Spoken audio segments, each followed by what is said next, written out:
The coal miners I study in Czechoslovakia had a month of guaranteed paid vacation, and actually the enterprise that they worked for would require them to go on these rest and relaxation retreats to the Bulgarian coast, and they own this campground specifically for the miners. Actually, it still exists and I really want to go. It's called Cosmos, and it's it hasn't been renovated, so it's still in the style of a 1960s socialist campground.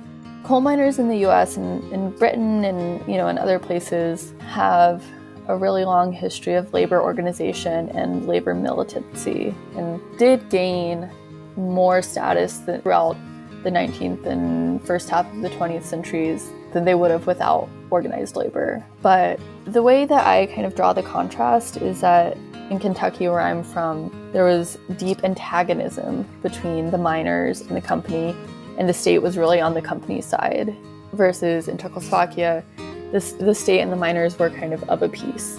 The state was actively giving miners more privileges. Hello everyone, it's your host Tony. Welcome to another informative episode of Actually Existing Socialism. What you just heard is a snippet from this episode's discussion featuring Julia Mead.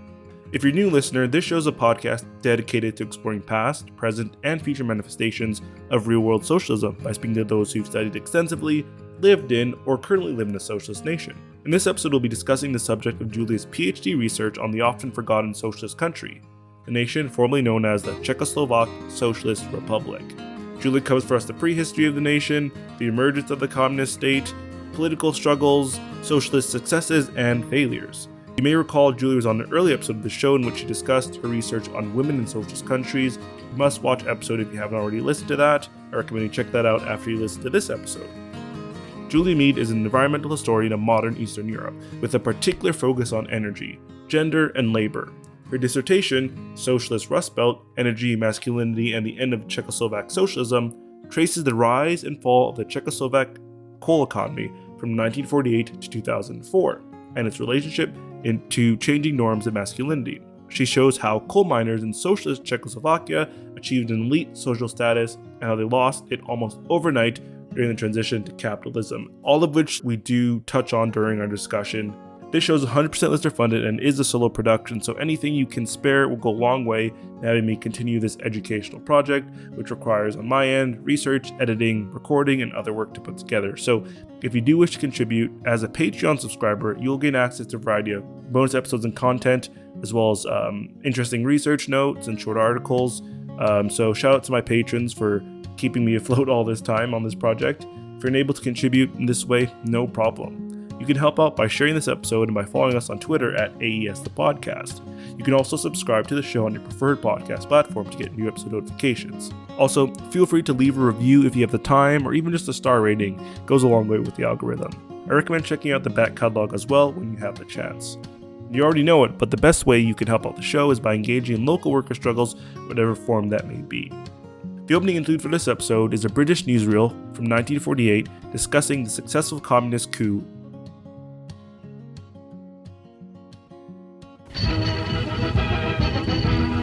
This is the Gaumont British News, presenting the world to the world.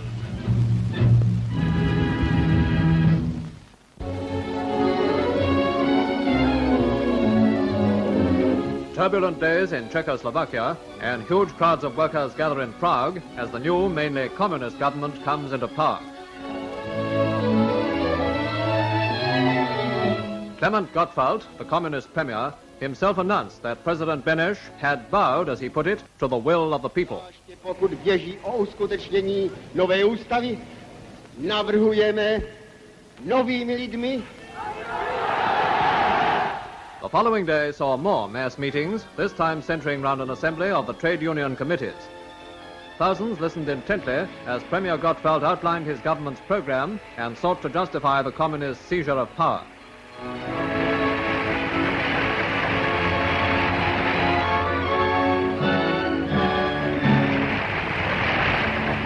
Later, the new plans were put to the vote as the curtain falls on a drama which has changed the face of Czechoslovakia. So I'm quite delighted today to welcome back one of the early guests of the show, Julia Mead. Previously, she had been on the show to discuss the paper she'd co-authored entitled "What Has Socialism Ever Done for Women?" I believe, and we had a great discussion regarding that. But today we're going to be kind of zoning in, focusing on one socialist country as opposed to a whole variety, which we did in our last discussion, which is actually Julia's specialty. We're going to be talking about the Czechoslovak Socialist Republic. Welcome to the show, Julia, again. Thanks. It's great to be here. In regards to socialist countries, especially I think when people think of the Eastern Bloc, there's Russia, of course, comes up a lot. I would say that the Czechoslovak Republic kind of sits at the bottom of ones that people maybe spend time thinking about in the West. Like maybe we can get to maybe why that might be the case. Before we kind of get into socialism as it was expressed in that country, could we talk about what the status of the Czech Republic, or I guess the variety of names it could have been called prior to any incarnation of the country. What was it like before socialism actually came about in, I believe, the 40s? I think you're right that Czechoslovakia is underrepresented in the discourse about socialism writ large, but I think it's actually kind of overrepresented in terms of academic historians who study it. And I think that is because it has, over the course of the 20th century, it had 6 distinct forms of government. So there were 5 regime changes in 100 years. From the 1500s through the end of World War II, the Czech lands, which are Bohemia, Moravia, and Silesia, which is actually where I study, the least well-known province, those are part of the Habsburg Empire, based in Vienna, also known as the Austro-Hungarian Empire. The Czech lands were the industrial engine of the empire. So there were significant coal reserves and steel milling industry, chemical production, factories. It was the most fully developed industrial economy, which I think will become important later on. Then after the First World War, the Habsburg Empire broke up into nation states across East and Central Europe. You know, the idea of what constitutes a nation from which to build a nation state is extremely slippery. And the empire and writ large, and Czechoslovakia in particular, was characterized by real diversity. Before the 1940s, there were Czech speakers, German speakers, a really big Jewish population who mostly spoke German. There were Ukrainian speakers, Slovak speakers, Roma and Sinti people, and it was a big mishmash. So the state that was established after the First World War in 1918 was the first Czechoslovak Republic. People usually refer to it as the First Republic, and its president was Tomáš Garrigue Masaryk, who there's like some crazy number of statues of him or something. He's like the most memorialized Eastern European leader right now. Probably Stalin was more memorialized, but like those statues all got taken down. Yeah, so the First Republic lasted for 20 years, from 1918 to 1938. And then, very famously, Hitler and Nazi Germany annexed the so-called Sudetenland, which was the perimeter of Czechoslovakia, which was inhabited mostly by German-speaking people, you know, to fulfill their project of like creating a large German-speaking ethno-state in Europe, and that is what catalyzed Western Europe's involvement in the Second World War. So there was a period of Nazi occupation from 1938 to 1945. Yeah, at which point there were various machinations, and a few years later, the Czechoslovak Socialist Republic emerged. I'll stop there and we can break it down a little. Okay, that sounds good. So if I recall correctly, one of the reasons you actually, I'm not sure the reason you chose to study the Czech or Czechoslovakia specifically, but you did indicate in our previous discussion that the fact that it transitions and experiences so many different forms of governance in the 20th century, I think you said maybe 5 or 6 incarnations, that it makes it almost like a lab in terms of, you know, looking at what potential outcomes are of different systems. So that's, it's quite an interesting, I guess, maybe unique aspect of the Czechoslovakia. And I'm assuming that it's kind of like, if we take a look like a country like Yugoslavia, how there's a bunch of different kind of ethnic groups? Is it kind of a similar maybe tensions prior to and Yeah, the question of tension is interesting because the nationalists definitely wanted to create the narrative that there was inherent tension between German speakers and Czech speakers and German-speaking Jews. But there's a lot of evidence that there was more intermarriage and more friendship and more solidarity and a lot of bilingualism, actually. Like a lot of people my advisor at the University of Chicago has developed this framework of national indifference. So there were a lot of people who didn't really care if they were considered a Czech or a German. They more strongly identified with something like their religion or their class. So there was diversity, sometimes conflict, sometimes cooperation.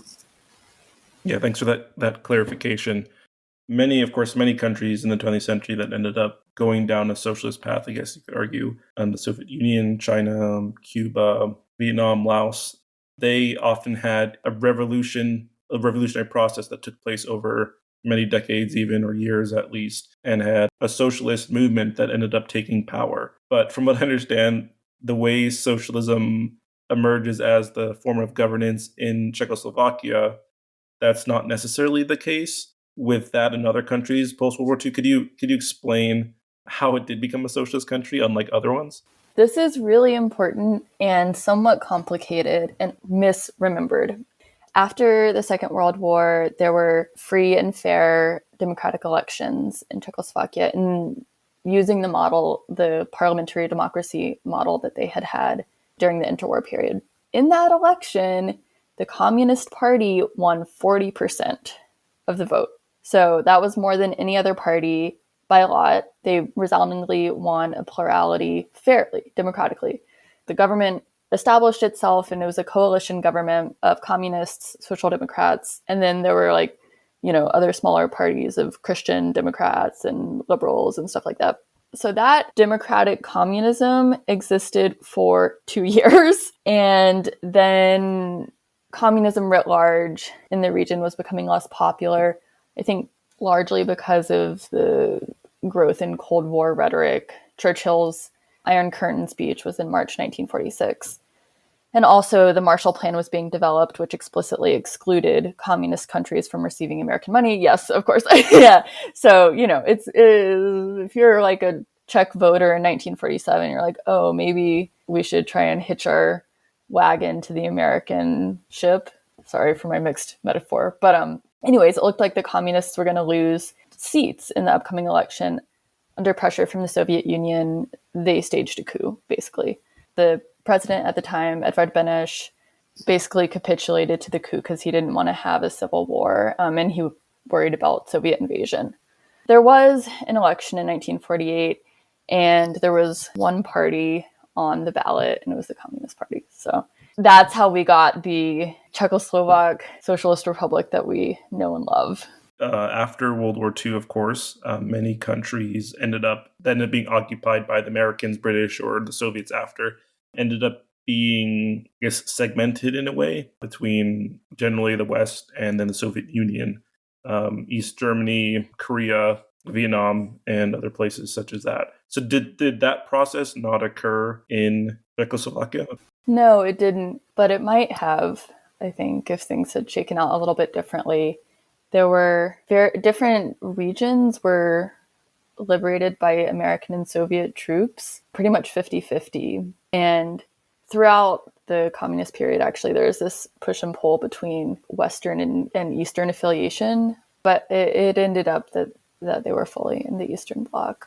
That's one thing I actually found, because I was like, I couldn't find it on the map. So I looked it up. And I was like, I couldn't place in Eastern Europe. I was like, I'll look it up on a map. And the country is much bigger than I thought it was going to be. Yeah, it's bigger than you'd think, especially before it got split in 1992. Yeah. Exactly, yeah. So it makes sense when you say that, okay, like different parts were liberated at different times, because it's quite a big landmass for that specific area. You've explained that there was a coup. What year was this? That was in 1948, February coup. And so then 40% of people had voted for the Communist Party. So that means that there was a decent amount of support. So then I guess maybe what was people's response to the coup? Of course, there'd be a variety of responses, but maybe could you give maybe an overall, or maybe some of the major perspectives on what had just occurred? Yeah, and something I wanted to emphasize actually when I was talking about the interwar period and the industrialization of Czechoslovakia was that it was far more proletarianized than other countries in Eastern Europe at the time, which makes sense if people are working in mines and factories and steel mills and stuff like that, that they would have developed an identity as a worker and maybe been exposed to some Marxist framework. There was an active Communist Party in the 1930s, and, there were communist ideals kind of homegrown, and they were not imposed from the Soviet Union. The reaction to the coup was pretty negative. After the coup, there were a series of show trials, which were very violent, and the party went through a series of purges. And the early 1950s were a really rough time in Czechoslovakia. And there were a lot of formerly committed communists who became really sullied on communist ideals because of the sort of corrupt way in which they had been implemented. I don't know, do you know the author Milan Kundera, who wrote The Unbearable Lightness of Being? The Czech author. He actually died this year. Sorry, wasn't it the book? I feel like I've heard that title before. What was it? The book is, his most famous book is called The Unbearable Lightness of Being. Okay, I've heard that title before. I haven't read it though. Yeah, there's like a movie with Daniel Day-Lewis from the 80s, but he has this book called The Joke, and it's set in this period after the coup in the 1950s in Czechoslovakia, and it's like semi-autobiographical, but about a young communist who sends a postcard with a joke about capitalism being better than communism or something like that, which he doesn't believe, but whatever. And then it gets intercepted and censored, and he's basically pushed out of political life and then becomes like a big anti-communist. It's, to my mind, a great tragedy. And there's kind of an echo of this happens again in 1968, which we can talk about later during the Prague Spring and then the subsequent Soviet invasion, where there were these like attempts at a democratic socialism or like a socialism with real buy-in, and then they more than once were suppressed. Which is not to say that the Czechoslovak Socialist Republic was a failure, because I don't think it was, but just speaking purely in terms of like high-level political legitimacy, it didn't have much. No, that's very unfortunate. It seems like that, like during that period, like that 40s, like I guess the Korean War starts a couple years after that, when like maybe there's like a hope for some kind of general peace among everyone. By the Korean War, that was all thrown out the window. That it seems like, I guess this is just maybe for all of human history, but no one was really happy in regards to the system necessarily that they were in at the time, or maybe had adopted, because the Cold War made it so that it had to be so. Systems had to be so, I guess, strict to some kind of ideology or system for good reasons and for terrible reasons as well. So thanks for clarifying that. So then we've talked about the transition power to it becoming a socialist country.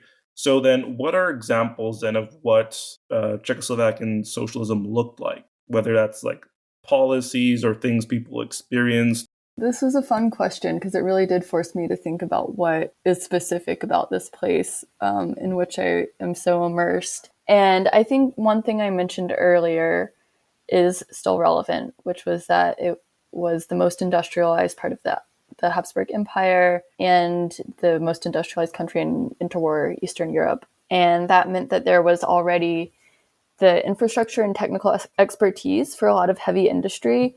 So, unlike the Soviet Union or somewhere more rural like Bulgaria or something, they could kind of just hit the ground running in terms of Stalinist industrialization. So that gave them a bit of a head start in post-war recovery efforts. So that's one thing. There are also, for kind of mysterious reasons that nobody has ever been able to adequately explain to me, really the Czech lands, specifically present-day Czech Republic, are the least religious country in Europe. like the highest rate of self-professed atheists anywhere in Europe, which is, so that was also kind of a friendly groundwork for communism. You know, there wasn't a lot of opposition on religious grounds as there was in Poland or East Germany even. I think it goes back to the Hussites. I can't tell you really why, but nobody really can, but it's true. Kind of connected with that, Czechoslovakia also had a unique culture of sexuality. So it was the only Eastern Bloc country to have a continuously operating sexology research department, which was based in Prague. And yeah, it was in a lot of ways really progressive in terms of gender and sexuality. So then with that said, so say for example, then did it have some of the did it shared in common with the other kind of Eastern Bloc countries, things like a universal healthcare system or daycares, universal daycares, and things we discussed in our previous episode. Of course, people check that out, so I won't go into too much detail about that. But I'm assuming that it had a lot of these kind of socialist policies implemented that one would expect from a mid-20th century socialist Eastern Bloc country. Yeah, definitely. I like to call it a social infrastructure, and it developed more over time, really ramping up in the 1970s. Public laundries, canteens, universal housing. Actually, I kind of want to do a side project on experiences of homelessness under communism because they were really rare. It was really hard to be unhoused. It would be interesting to trace the lives of people who kind of chose that. But yeah, the social infrastructure is really robust. There was something I've been working on recently, actually, is there were state-run marriage and premarital counseling centers started in the 1960s. So, free state-run therapy, the notes of which are now on the public record. So I've been going through those. Yeah, they're anonymized. You can't find out who the people are. But it is an interesting lens into how the society in general expected people in romantic relationships to behave to each other. So I think you'd actually brought this up in our last discussion in regards to different ways socialist countries perceive sexuality, of course, particularly in regards to women, as we discussed in our last episode that we had together. But on the issue of different gender expressions, because I think maybe that might appear to people as this being like a 21st century thing, if they're not too aware, what did that look like in the Czechoslovakia during that period? I actually have a colleague who studies trans people under socialism. My colleague's name is Misha Appletova. And what she's found is that people were getting so-called gender reassignment surgeries or gender confirmation surgeries, we would call them today. Her analysis has shown is that a lot of that was done to kind of make people seem less queer. If people were in queer relationships and gender non-conforming in some ways, the surgery would kind of try to help them pass, basically. So they're kind of like, you have to pick one, A or B. Exactly, yeah. So it was in some ways supportive of diverse gender expression, and in some ways really not, really reifying gender binary. It's kind of complicated, that one. There were in all socialist countries, in all places, of course, kind of queer subcultures. The way they function was a little different than a queer subculture like in the United States or Canada in the 1960s, which would revolve around bars and sort of public spaces. In Czechoslovakia, at least, it was much more about private spaces and, gathering in people's apartments or whatever, and posting cryptic personal ads in the newspaper with coded language and soliciting interest that way. That was queerness in Czechoslovakia, in socialist Czechoslovakia. We talked about things that made Czech socialism unique. Then what are some unique struggles then? Because you'd mentioned, I guess, this is not a struggle. It was more industrialized than other socialist countries and other countries at the time, so that was to its benefit. What were ways in which this new socialist nation struggled? Well, it had a lot of the same struggles as its neighbors, consumer shortages, housing crisis, especially in the 1950s after the war, rebuilding, Later in the 1980s, there were significant ecological crises because of all of the coal mining and the heavy industry. The country was like seriously polluted. The historical experience that I am not sure whether I would categorize it as a challenge or a strength, but it was a movement in the 1960s called the Prague Spring. I don't know if you've come across that before, but it was basically a movement starting in the mid-1960s to reform socialism, to create so-called socialism with a human face. That looked like loosening of censorship, loosening of travel restrictions, more freedom of expression, some very small market reforms, but mostly it was kind of focused in the cultural sphere. And it really took off. And Alexander Dubček was the leader of Czechoslovakia during this time, and he was a reform communist. And this is a period that is looked on with a lot of nostalgia. There was a big film movement in this period, like the Czech New Wave is like a pretty important school of avant-garde film, and it came out of the Prague Spring. Like I was talking about earlier, this sort of push and pull between being part of the quote-unquote West and part of the quote-unquote East. In August of 1968, Czechoslovakia was invaded by Warsaw Pact troops at the behest of the Soviet Union, who was worried that this socialism with a human face thing would go too far and that Czechoslovakia would want to leave the communist bloc altogether and go join NATO and go join the capitalists, particularly since their share a border with Austria and geographically it would be desirable for NATO to scoop them up. They invaded, and there was another series of purges. And the period after that is known as normalization. That was the motto, we're going to normalize relations. And Prague Spring is another moment where they were not capitalists. The Prague Spring reformers did not want a market economy. They did not want private enterprise. They really wanted democratic socialism. And because of, the binarism and the aggression of the Cold War environment, it wasn't allowed to happen. So was the rationale then for the Soviets invading, saying that, kind of assuming here, but I feel like it maybe makes sense with other things, is that were they like these reformers are maybe like, crypto fascists or maybe former Nazis? Is that kind of the rhetoric that was used?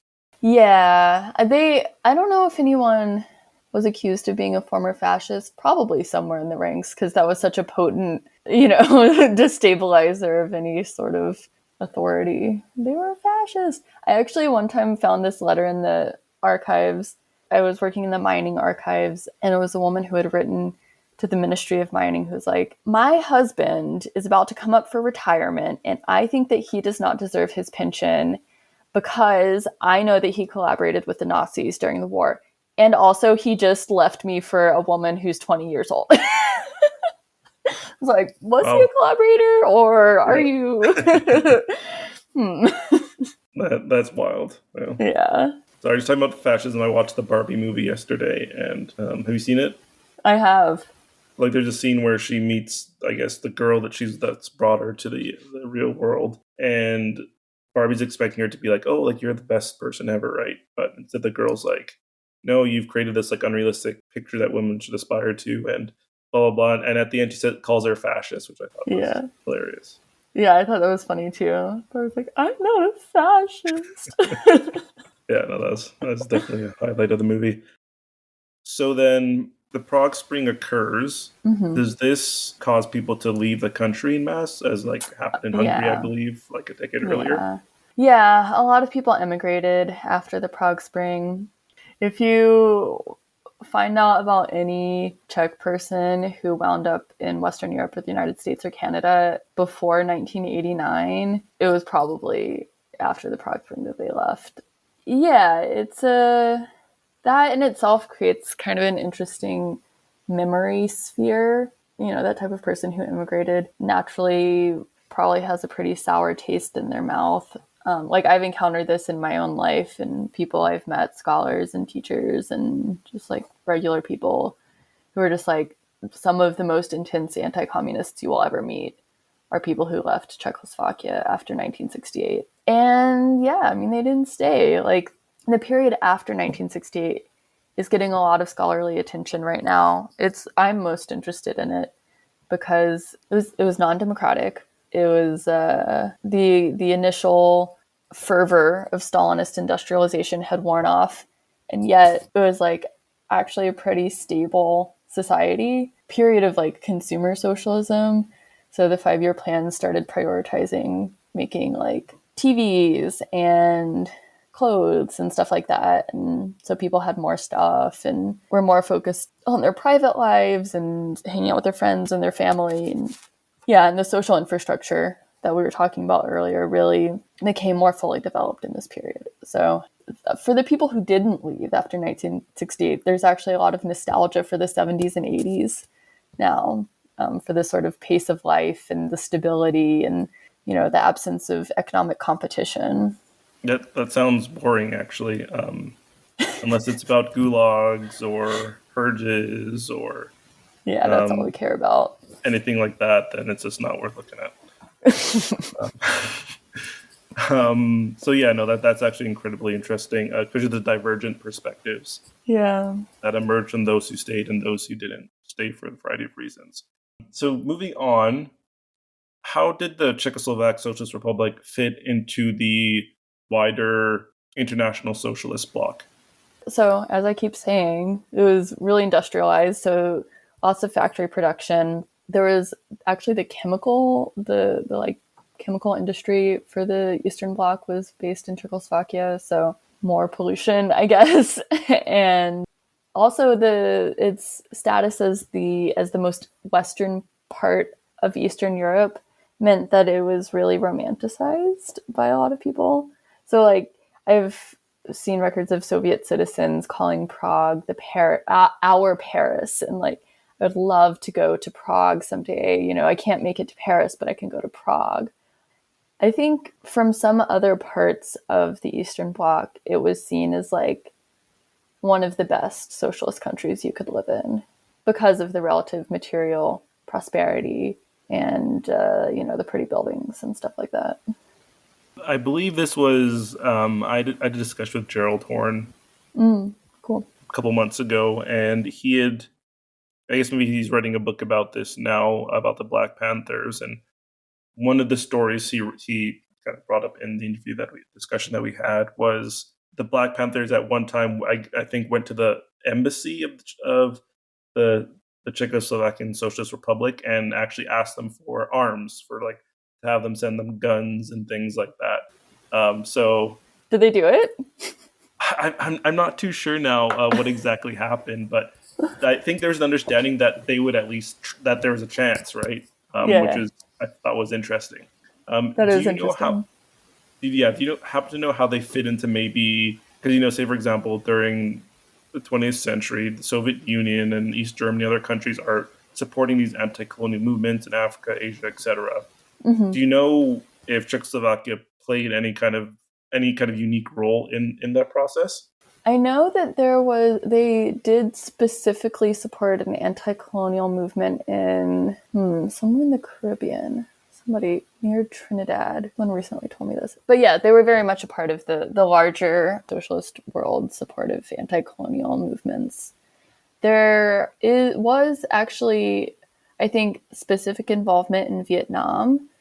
And then throughout the 70s and 80s, there was a lot of labor migration back and forth, but particularly from Vietnam to Czechoslovakia. So there's a really significant Vietnamese community in the Czech Republic today, which surprises people sometimes, but if you know the history, it totally makes sense. And it definitely improves the quality of food you can get. Yeah. Czech food is really bad. Definitely, I bet. It's funny that you say this because actually I just learned that yesterday, I think. I was looking up things on YouTube, and there's a YouTube short. Do you know why there's so many Vietnamese people in the Czech Republic? And yeah, that's where I learned that from. It seems like Vietnam got a lot of like love, I guess maybe you could call it, from Eastern European countries during and after their war with the U.S. I guess maybe something that isn't as mentioned often as it could be. Yeah, like sorry, the U.S. is fucking you up so bad. Like yeah. This should be interesting because we're going to get into the topic, of course, of your PhD thesis. So what does your research on coal miners tell us about Czechoslovakian socialism, as well as the capitalism that eventually emerged in the 1990s? So my PhD research traces the Czechoslovak coal economy from its rise after the Second World War until its rapid decline after 1989. Coal was basically the only domestic energy source in Czechoslovakia. There was a nuclear program that was developed starting in the 1970s, but it didn't really contribute a meaningful proportion of the electricity until the late 80s. You know, all of the stuff, good and bad, that we've been discussing depended on cheap coal. Electricity, home heating, TVs, factories, all of this depended on ready access to coal. Consequently, I argue the coal miners were kind of the creme de la creme of socialist society.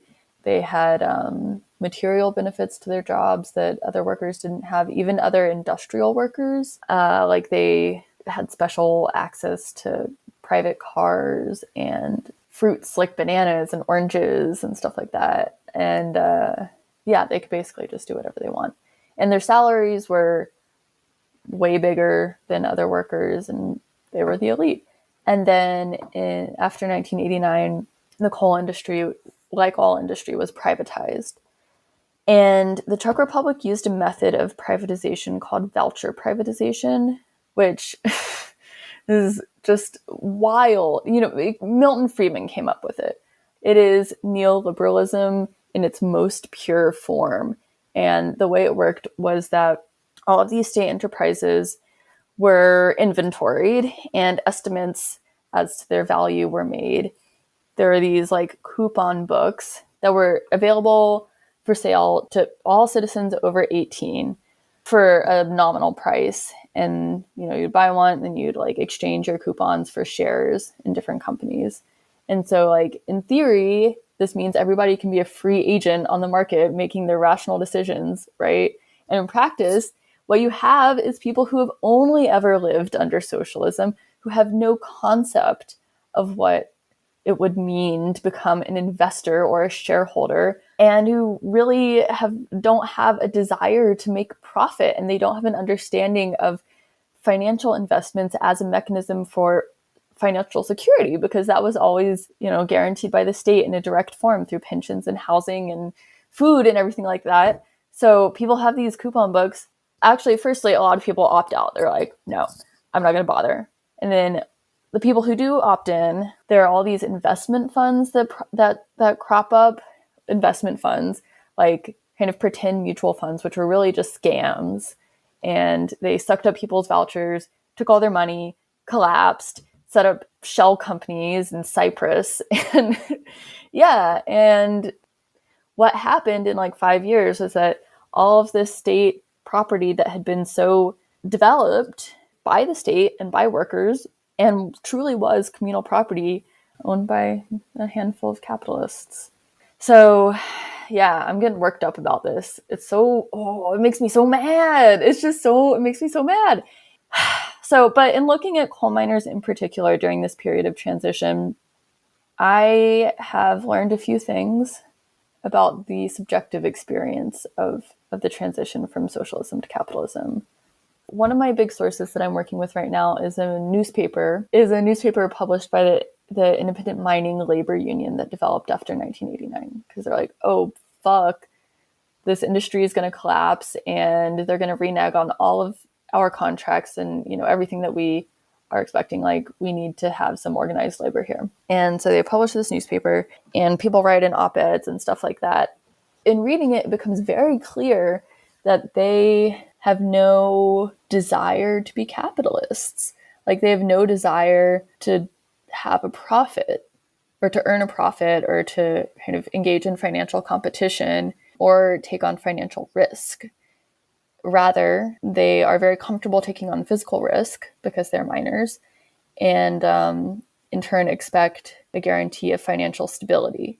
So the government, the Czechoslovak government during this time that was overseeing the voucher privatization process, had all this propaganda about socialism being a period, an unnatural imposition of collective values. And in the early 1990s, that was the time to return Czechs and Slovaks to their natural human state as self-interested economic actors and erase all of that unnatural stuff. And that's just like, I wouldn't say that there is much in the way of any sort of natural human inclination, but people certainly were not natural capitalists. So many things I want to say. Okay, so you kind of made that point about like the voucher system being implemented in late 80s, early 90s, and people 1992. maybe not 92. Thank you. Not maybe fully understanding what they'd be participating in as this capitalist for-profit system of things. And like you mentioned, that they grew up underneath socialism. So it's hard for them to even, tie these concepts together to how they can actually impact their lives. And it's like, when you said that, I was like, I grew up in capitalism and like, I still don't fully understand how investments work and how all that stuff works, even though I try to engage in it, I still have no idea what it's deliberately confusing. Yeah, I no, think. Seriously. Yeah. Yeah. It's like one of those things where you're like, oh, like they should like teach us this in some way before we just kind of have to figure it out. But Yeah. Anyways. Yeah, actually there were, during the lead up to the voucher privatization event, there were all these books and like little pamphlets and TV programs and stuff that were like trying to teach people what it would look like, the voucher privatization, and also just the basic terms of capitalism. Like they have these glossaries and it's like, this is a joint stock company. This is what it means to be a joint stock company. This is a bond. This is profit. This is a compound interest. This is debt. Like just the vocabulary people didn't even have. It's a bit ironic that they're teaching it, right? Because it's human nature, so everyone should just kind of naturally understand what investment portfolio. Wow, that's an excellent point, Tony.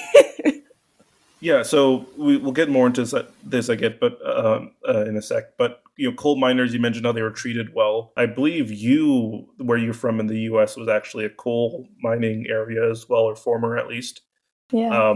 How would you compare the way coal miners are treated in the Soviet Union and in the state that you're from in the U.S.?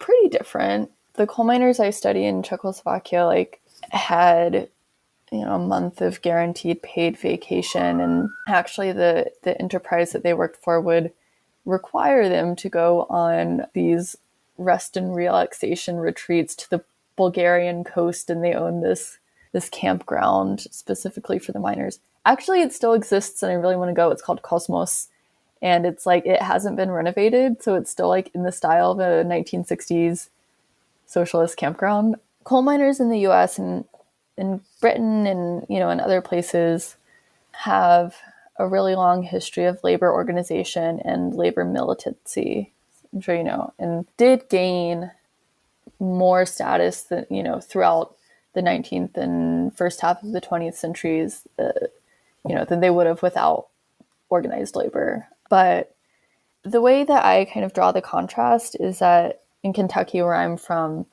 there was deep antagonism between the miners and the company, and the state was really on the company's side. Versus in Czechoslovakia, the state and the miners were kind of a piece. The state was actively giving miners more privileges.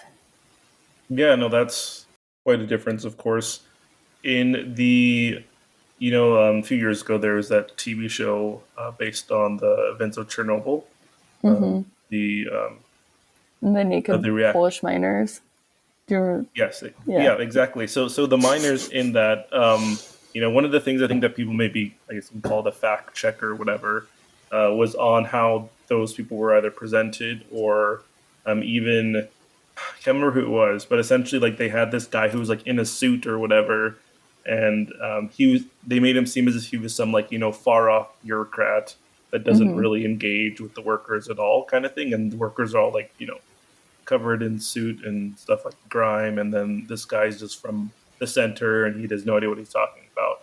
But it's like apparently in real life that actual person was like he wasn't some far off person. He was quite involved and was a former miner himself and stuff like that. So it's a that's interesting misportrayal Yeah. of the events to maybe mimic something that to mimic something that'd be more familiar to an American audience, where miners are actually treated incredibly poorly and are considered the lowest rather than a relatively high.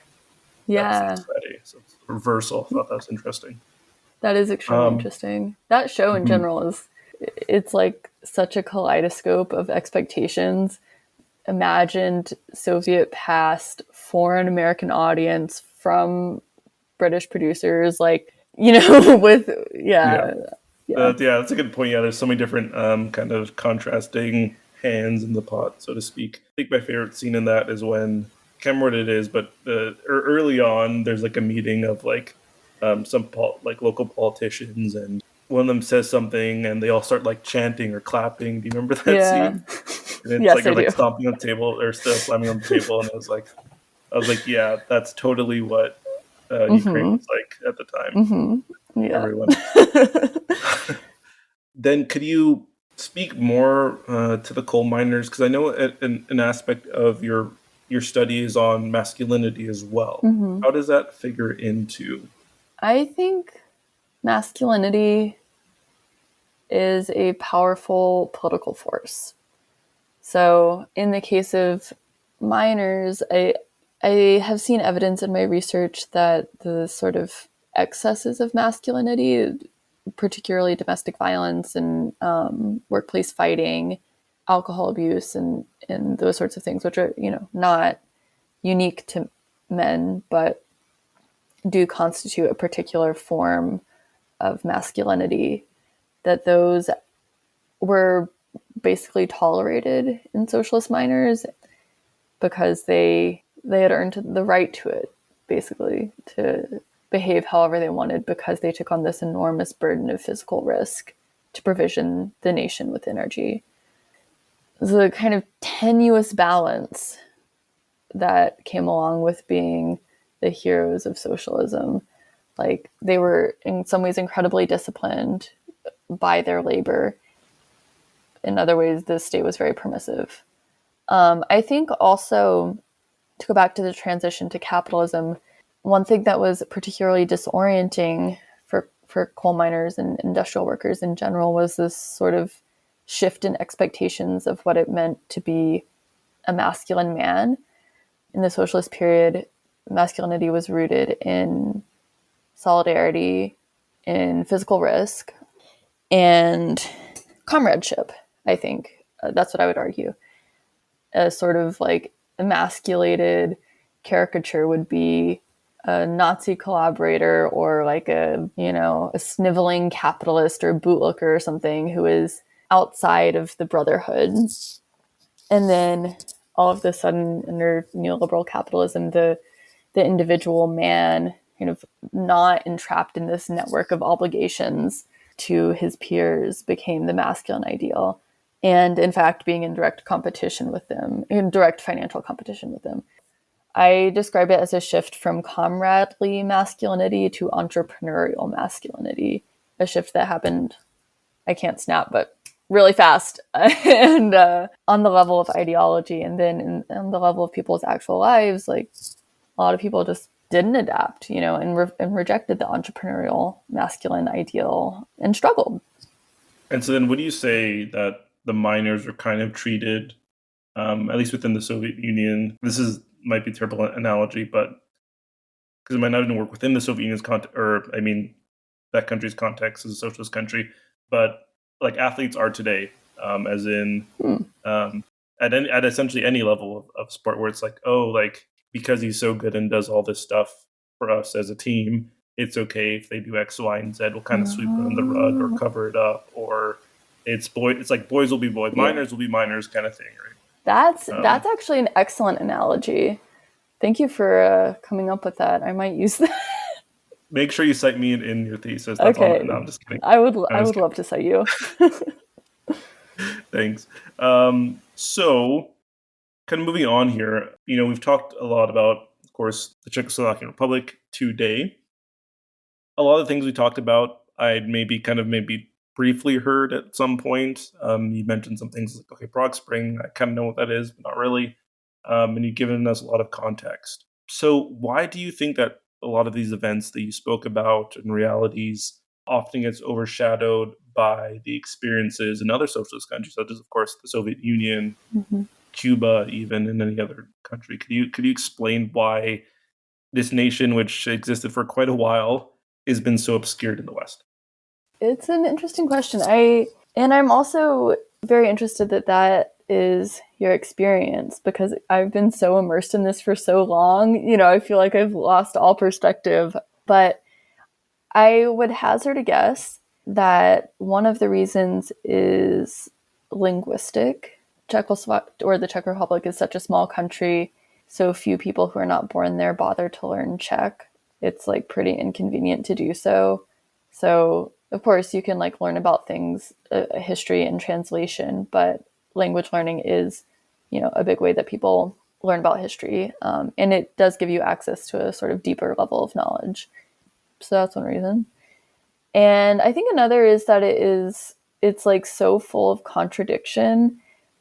There's not a sort of really appealing narrative of Czech communism in the West, unless you kind of believe that it was pure Soviet bullying. But if you actually know the details of it, you can see that that's not the case, that it was far more complicated than that. Yeah, I think those contradictions, the fact that there was a democratically elected communist government, which was then overthrown by communists, and then there was a reform socialist movement that was suppressed by socialists. It's just very confusing. And there was, in the 1970s, a really strong dissident movement led by Václav Havel, who ended up being the first president after the end of communism. He was a playwright and got really popular, particularly in the West, because of his essays and stuff. He wrote The Power of the Powerless.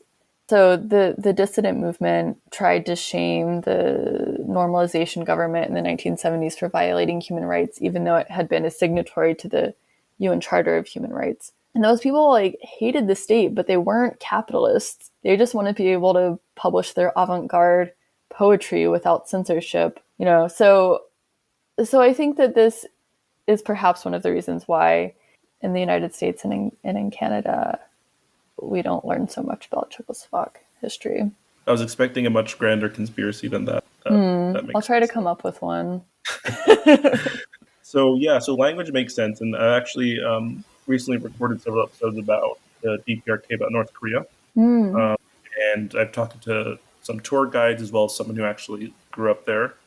In speaking with them, I was like, why is it, or why do they think that, we don't know much about the country in the West? And of course, there's the whole propaganda aspect of it, but there's also the fact that there is actually a lot of things online you can find out about North Korea. They publish magazines and articles about what's going on inside the country. A lot of times it's in Korean, right? So, even if I tried to search North Korea, it wouldn't show up as a Google search result, even though there's a PDF of something online. Right. It actually has information. It's not in English. So it's a very good kind of point you made there. And I also appreciate the point that dissidents, or people who didn't agree with whatever socialist government it is, in this case the Czechoslovakian Socialist Republic, that they weren't necessarily capitalists or Nazis or fascists or whatever name you want to put in for that. Because I feel like, at least from things that I read, sometimes people take that position. And it can be very true. There are times when it's oh, this guy's really upset because his family's land was taken or whatever. And for sure, yeah. I remember reading, this was the Victims of Communism document or whatever.